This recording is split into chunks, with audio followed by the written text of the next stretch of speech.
नमस्कार दोस्तों, आज इस वीडियो में जानेंगे सांस यानी आपके अंदर बाहर आती जाती ये हवा।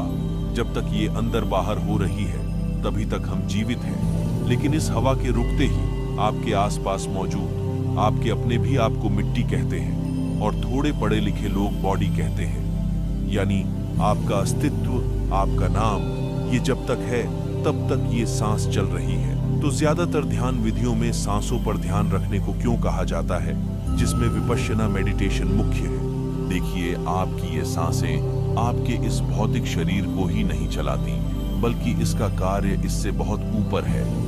आपकी सांसों का कनेक्शन आपके शरीर के साथ साथ आपके भीतर चल रहे वो विचार, वो इमोशंस, उन सब से सीधा संबंध होता है।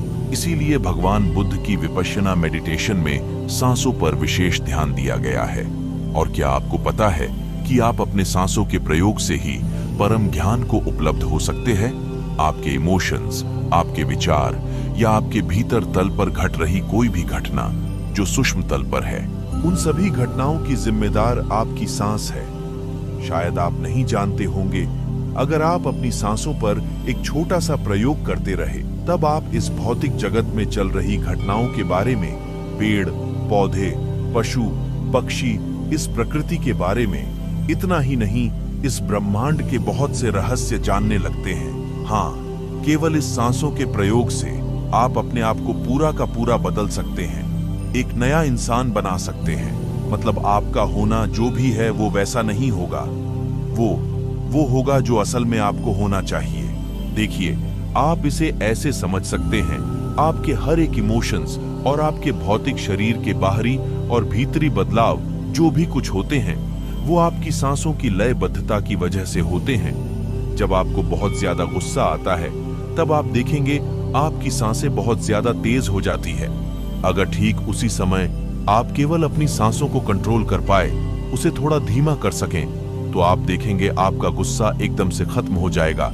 साधारणतः एक मनुष्य 1 मिनट में 15 से 16 बार सांस लेता है और उतनी ही बार छोड़ता है। तो वह इस कैलकुलेशन से बिल्कुल एक काम आसान है, हमारी तुम्हारी तरह। और सद्गुरु कहते हैं कि अगर आपके शरीर से एक प्रयोग करके बिल्कुल सही ढंग से आपकी सांसों को 15 से 16 बार जो आप लेते हैं 1 मिनट में, अगर उसे 11 बार से नीचे लेकर आया जाए, तब आपके भौतिक तल पर एक समझ का दायरा बढ़ जाता है।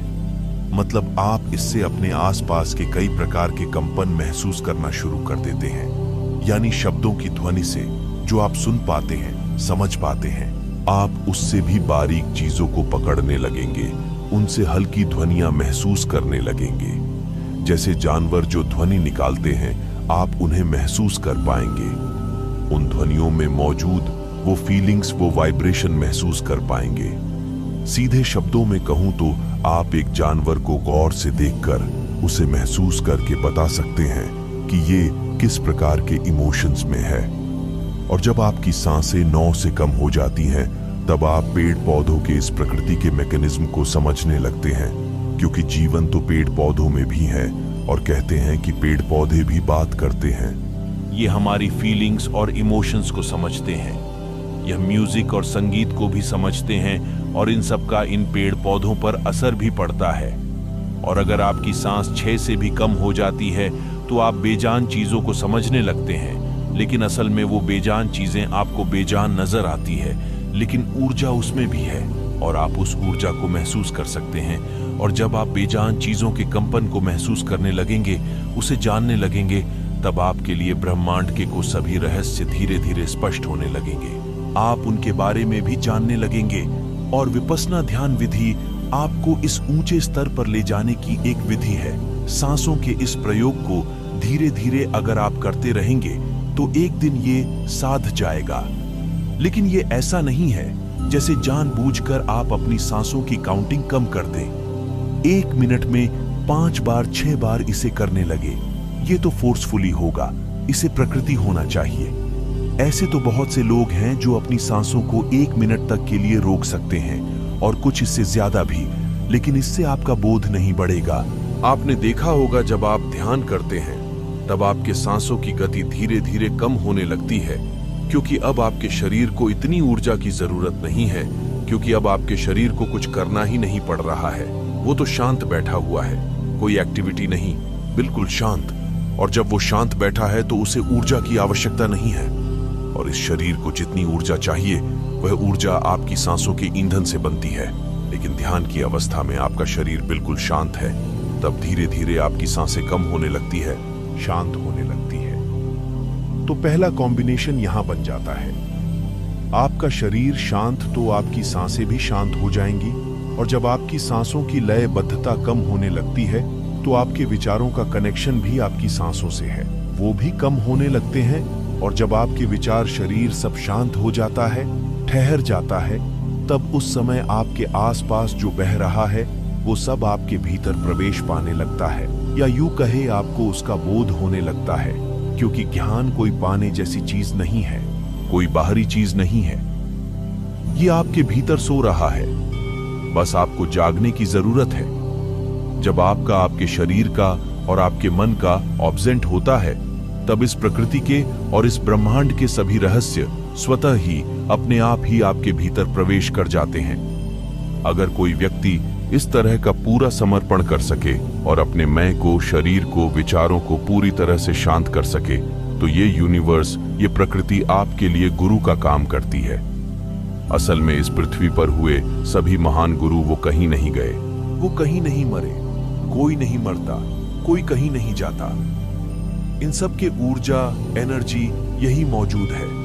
और ये सब आपकी सहायता करने के लिए हमेशा उतारू रहते हैं। ये आपसे बात करते हैं, बस आपको जरूरत है इसे भौतिक जगत की आवाजों को सुनना बंद करना, इनके दृश्य को देखना बंद करना। और जब ये सब एक दिन थम जाता है, तब आप उन सभी महान गुरुओं को अपने आसपास महसूस कर सकते हैं। वो आपको, आपके सभी सवालों के जवाब आपको अपने भीतर से ही देते हैं। इसीलिए कुछ महान योगी हुए जिन्हें गुरु की आवश्यकता नहीं पड़ी। उन्होंने इस प्रकृति को, इस यूनिवर्स को, इस ईश्वर को ही अपना गुरु मान लिया और पूर्ण समर्पण किया। और मैं इसीलिए आप लोगों से कहता हूं कि विपस्सना ध्यान विधि बेस्ट ध्यान विधि है।